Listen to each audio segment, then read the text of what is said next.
Yoga, bertemu lagi dengan saya Luna. Dan kali ini saya ingin berbagi cerita tentang teknik-teknik pernafasan. Karena tema ini adalah tema yang akan saya sampaikan di latihan online selama seminggu ini, Rabu 3 Juni dan Sabtu 6 Juni. Silahkan ikut bergabung online. Saya akan masukkan di dalam WA grup khusus dan saya akan share undangannya di sana.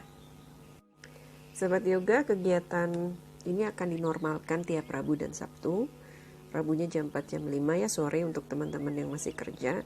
Terus kemudian yang Sabtunya itu akan dibuat pagi 8.30 sampai 9.30. Tema kali ini tentang bernafas tadi ya.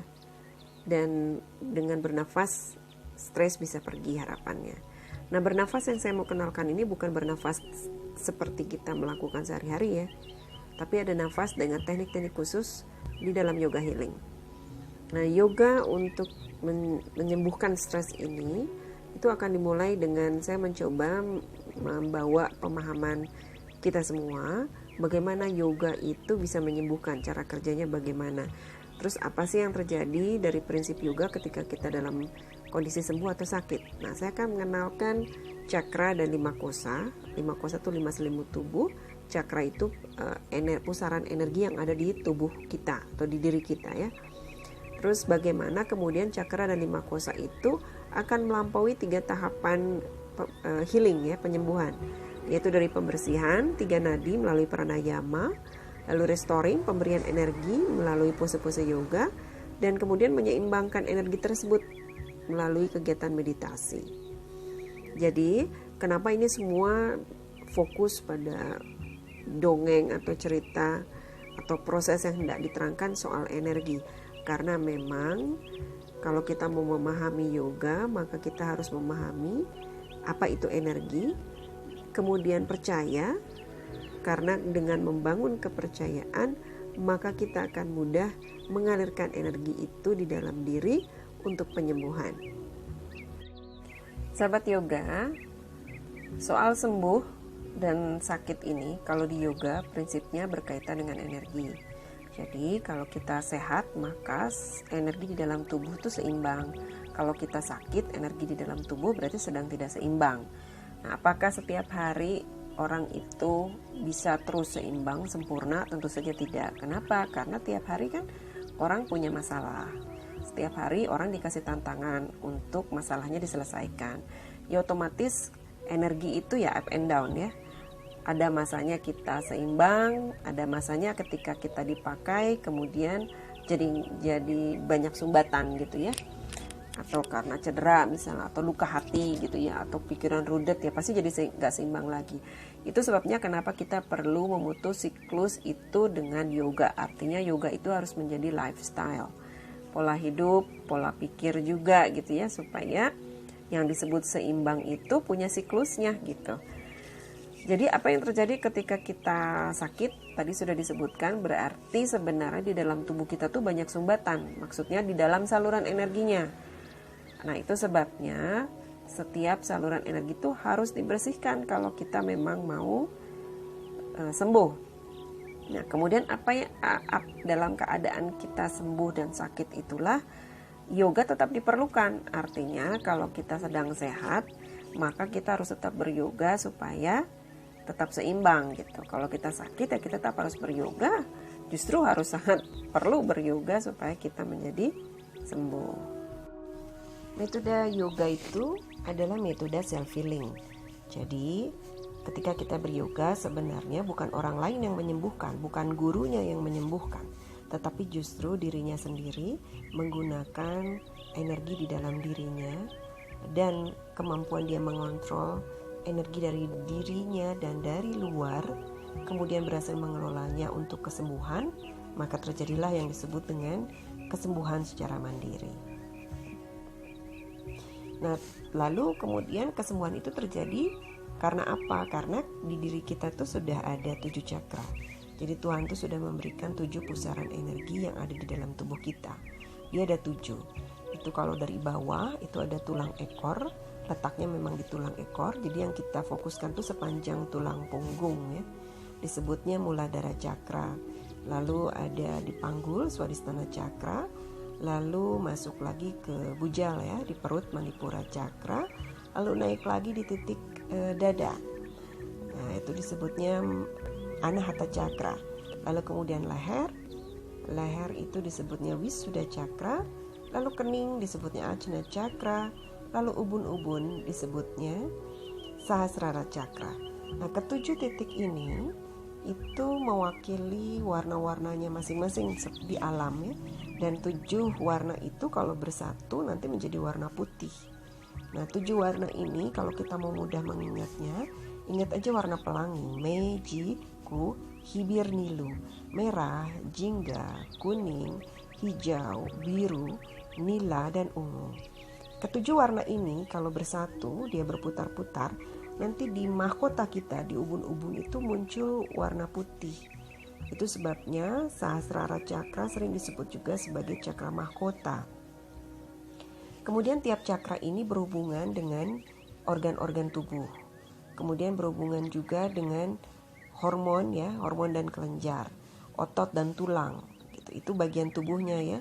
Tapi berhubungan juga dengan sesuatu yang non fisik. Jadi berhubungan dengan energi di dalam tubuhnya, berhubungan dengan pikiran dan hati di dalam dirinya. Jadi kalau disebut tubuh, maka tubuh itu ada tubuh fisik, ini yang disebut 5 kosa ya. Ada tubuh pikiran, lalu ada tubuh kebijaksanaannya, lalu ada tubuh kebahagiaan spiritualnya. Jadi lapis-lapis tubuh ini itu harus diseimbangkan melalui kemampuan kita mengelola energi itu sendiri, karena yoga berkaitan dengan energi. Jadi kalau kita lagi stres, maka 5 lapis tubuh tadi menjadi tidak seimbang. Kenapa? Karena memang energi di dalam tubuh hati dan pikirannya itu berkaitan erat dengan hormon-hormon yang muncul secara natural ketika kita stres. Jadi ketika kita stres itu ada hormon yang memang muncul untuk membuat kita tuh siap menghadapi stres. Nah, munculnya tuh ada di cakra mana saja, kemudian di hormon mana saja, karena kan memang setiap cakra itu berhubungan erat dengan hormon-hormon yang ada dalam tubuh kita gitu. Jadi kalau kita paham bahwa ketika kita stres hormon mana saja kemudian yang muncul, sebenarnya hormon itu akan membuat kita penuh energi, siap mengatasi stres gitu. Jadi kita tetap bisa punya tenaga lebih, karena ketika kita stres tuh kita dikasih tenaga lebih gitu. Makanya kita akan capek banget ketika kita stres. Ditambah lagi kalau ada emosi yang berlebihan gitu ya. Nah, inilah yang akan saya bahas nanti pada saat kita latihan. Jadi di latihan saya akan bahas cakra mana saja sih yang perlu kita kuatkan supaya seimbang kembali, karena kalau stres terlalu lama, hormonnya kan sudah mengacaukan kerja stabilitas hormon nasional gitu ya. Jadi kita harus mencoba menyeimbangkan kembali dalam siklusnya. Jadi stres sih boleh-boleh aja, orang kita punya tantangan, kita punya masalah. Yang tidak boleh adalah tidak boleh membiarkan stres itu berlangsung cukup lama. Sahabat yoga, di yoga tuh dikenal 3 nadi atau 3 saluran energi. Jadi kalau kita mau jauh-jauh dari stres, maka kita harus sering membersihkan 3 saluran energi ini. Dia ada di kiri, di kanan, dan di tengah. Dan energi ini bergeraknya di dalam tubuh kita seperti ular. Jadi tidak lurus sebenarnya ya. Jadi ada di kiri kita ida nadi, ada di kanan kita pinggala nadi, ada di tengah sumsuma nadi.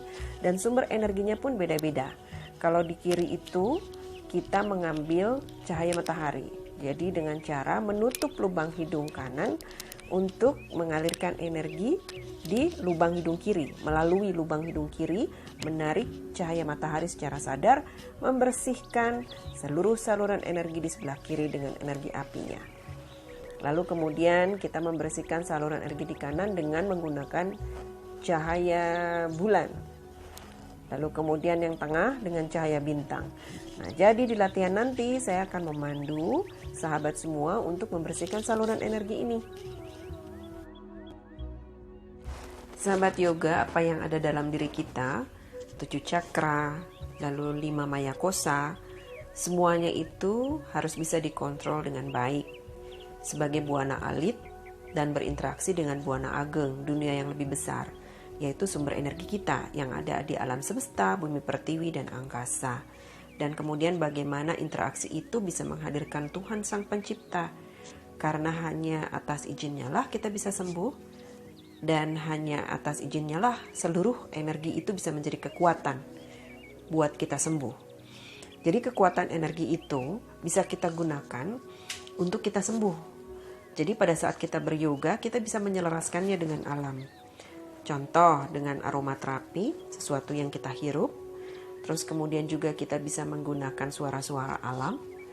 Itu pun menjadi energi buat kita sembuh. Artinya apapun yang ada di alam semesta, bumi pertiwi, sesuatu yang kita makan, angkasa berupa cahaya, adalah sumber-sumber kita untuk menjadi sembuh. Dan keberhasilan yoga healing hanya akan terjadi bila kita rutin melakukannya dalam siklusnya. Jadi tidak hanya dalam satu kali pertemuan kemudian kita beryoga dan kita terasa sembuh dan berhenti. Rutin lakukan, lalu hadirkan Tuhan dalam setiap nafas hidup kita. Sahabat yoga, saya akan memandu sahabat untuk berlatih bernafas, untuk melepas masa lalu supaya kita bisa move on, tidak terikat di masa lalu, juga tidak sibuk membuat rencana, dan kita lebih menghargai apa yang sedang kita lakukan saat ini.